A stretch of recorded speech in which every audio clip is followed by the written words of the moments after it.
Hey everyone, I am Legacy, and today we are reading The Island of the Fae by Edgar Allan Poe.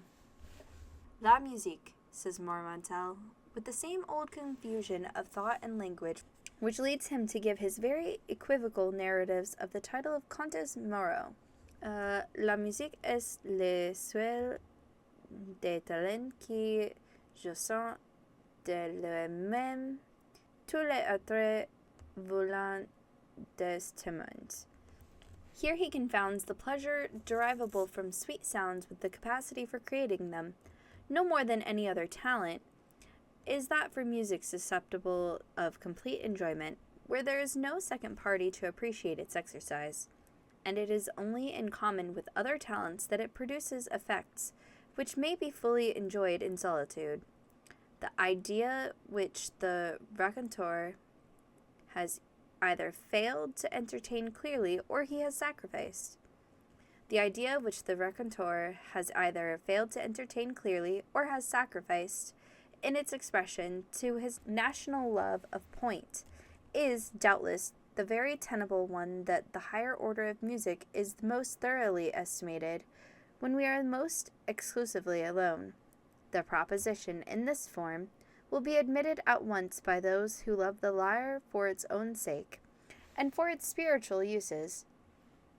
But there is one pleasure still within the reach of the fallen mortality, and perhaps the only one, which owes even more than just music to the accessory sentiment of seclusion. I mean the happiness experienced in the contemplation of natural scenery. In truth, the man who would behold aright the glory of God upon earth must in solitude behold that glory. To me, at least, the presence, not of human life only, but of life in any other form, that of the green things which grow upon the soil and are voiceless, is a stain upon the landscape, is at war with the genius of the scene. I love, indeed, to regard the dark valleys and the gray rocks, and the waters that silently smile, and the forests that sigh in uneasy slumbers, and the proud watchful mountains that look down upon all.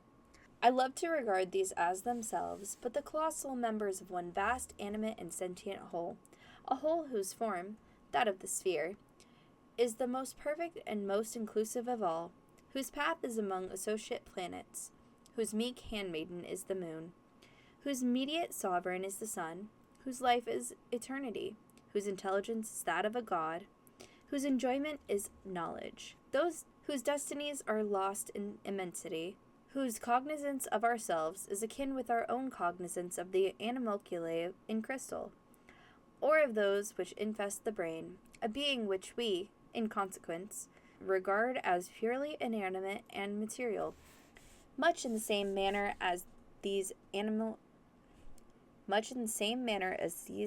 animalculae must thus regard us.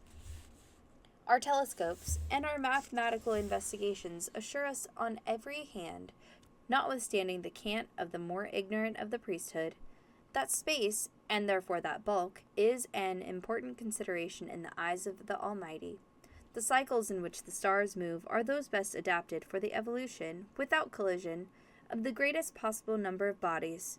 The forms of these bodies are accurately such as, within a given surface, to include the greatest possible amount of matter, while the surfaces themselves are so disposed as to accommodate a denser population than could be accommodated on the same surfaces otherwise. Nor is it any argument against bulk being an object with God that space itself is infinite, for there may be an infinity of matter to fill it. And since we see clearly that the endowment of matter with vitality is a principle, indeed as far as our judgments extend, the leading principle, in the operations of deity, it is scarcely logical to imagine that it is confined to the regions of the minute, where we daily trace it, and that it does not extend to those of the August. As we find cycle without end, yet all revolving around one far distant center which is the Godhead, may we not analogically suppose, in the same manner, life within life, the less within the greater, and all within the Spirit divine? In short, we are madly erring, through self-esteem, in believing man, in either his temporal or future destinies, to be of more moment in the universe than that vast clod of the valley, which he tills and contemns, and to which he denies a soul for no more profound reason than that he does not behold it in operation. These fancies, and such as these, have always given to my meditations among the mountains, and the forests by the rivers and the ocean, a tinge of what the everyday world would not fail to term fantastic. My wanderings amid such scenes have been many, and far-searching, and often solitary, and the interest with which I have strayed through many a dim, deep valley, or gazed into the reflected heaven of many a bright lake, has been an interest greatly deepened by the thought that I have strayed and gazed alone. What flippant Frenchman was it who said, in allusion to a well-known work of Zimmerman, that La solitude est une belle chose, mais il faut quelqu'un pour vous dire que la solitude est une belle chose. The epigram cannot be gainsayed, but the necessity is a thing that does not exist. It was during one of my lonely journeyings, amid a far distant region of mountain locked within a mountain, and sad rivers and melancholy tarns writhing or sleeping within all, that I chanced upon the rivulet and the island which are the subject of our engraving. I came upon them suddenly on a leafy June, and threw myself upon the turf, beneath the branches of an unknown odorous shrub, that I might doze as I contemplated the scene. I felt that thus only I should look upon it. Such was the character of phantasm which wore it. On all sides, save to the west, where the sun was about sinking, arose the verdant walls of the forest. The little river, which turned sharply in its course, and was thus immediately lost to sight, seemed to have no exit from its prison, but to be absorbed by the deep green foliage of the trees to the east, while in the opposite quarter, so it appeared to me as I lay at length and glanced upward, there poured down noiselessly and continuously into the valley a rich, golden, and crimson waterfall from the sunset fountains of the sky. About midway in the short vista which my dreamy vision took in, one small circular island, fantastically verdured, reposed upon the bosom of the stream. So blended bank and shadow there, that each seemed pendulous in air. So mirror-like was the glassy water, that it was scarcely possible to say at what point upon the slope of the emerald turf its crystal dominion began. My position enabled me to conclude in a single view both the eastern and western extremities of the islet, and I observed a singularly marked difference in their aspects. The latter was all one radiant harem of garden beauties. It glowed and blushed beneath the eyes of the slant sunlight, and fairly laughed with flowers. The grass was short, springy, sweet-scented, and asphodel interspersed. The trees were lithe, mirthful, erect, bright, slender, and graceful, of eastern figure and foliage, with bark smooth, glossy, and particulared. There seemed to be a deep sense of life and joy about all, and although no airs blew from out the heavens, yet everything had motion through the gentle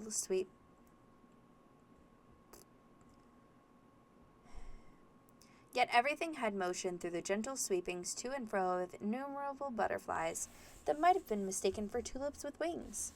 The other, or eastern end of the isle was whelmed in the blackish shade. A somber, yet beautiful and peaceful gloom there pervaded all things. The trees were dark in color and mournful in form and attitude, wreathing themselves into sad, solemn, and spectral shapes that conveyed ideas of mortal sorrow and untimely death. The grass wore the deep tint of the cypress, and the heads of its blade hung droopingly, and hither and thither among it there were many small unsightly hillocks, low and narrow and not very long, that had the aspect of graves, but were not, although over and all about them the rue and rosemary clamored. The shade of the trees fell heavily upon the water, and seemed to bury itself therein, impregnating the depths of the element with darkness. I fancied that each shadow, as the sun descended lower and lower, separated itself sullenly from the trunk that gave it birth, and thus became absorbed by the stream, while other shadows issued momently from the trees, taking the place of their predecessors entombed. This idea, having once seized upon my fancy, greatly excited it, and I lost myself forthwith in reverie. If ever island were enchanted, said I to myself, this is it. This is the haunt of the few gentle fays who remain from the wreck of the race. Are these green tombs theirs? Or do they yield up at all their sweet lives as mankind yield up their own? In dying, do they not rather waste away mournfully, rendering unto God their existence little by little, as these trees render up shadow after shadow, exhausting their substances into dissolution? What the wasting tree is to the water that imbibes its shade, growing thus blacker by what it preys upon, may not the life of the Fae be to the death which engulfs it? But what fairy-like form is this which glides so solemnly along the water?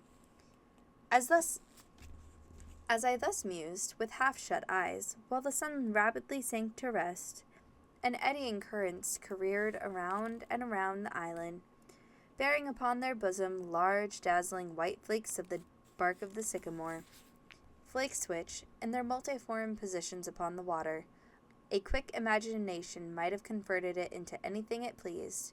While I thus mused, it appeared to me that the form of one of those very fays about whom I had been pondering made its way slowly into the darkness from out the light at the western end of the island. She stood erect in a singularly fragile canoe, and urged it with the mere phantom of an oar. While within the influence of the lingering sunbeams, her attitude seemed indicative of joy. But sorrow deformed it as she passed within the shade. Slowly she glided along, and at length rounded the islet and re-entered the region of light. The revolution which has just been made by the Fae, continued I musingly, is a cycle of the brief year of her life. She has floated through her winter and through her summer.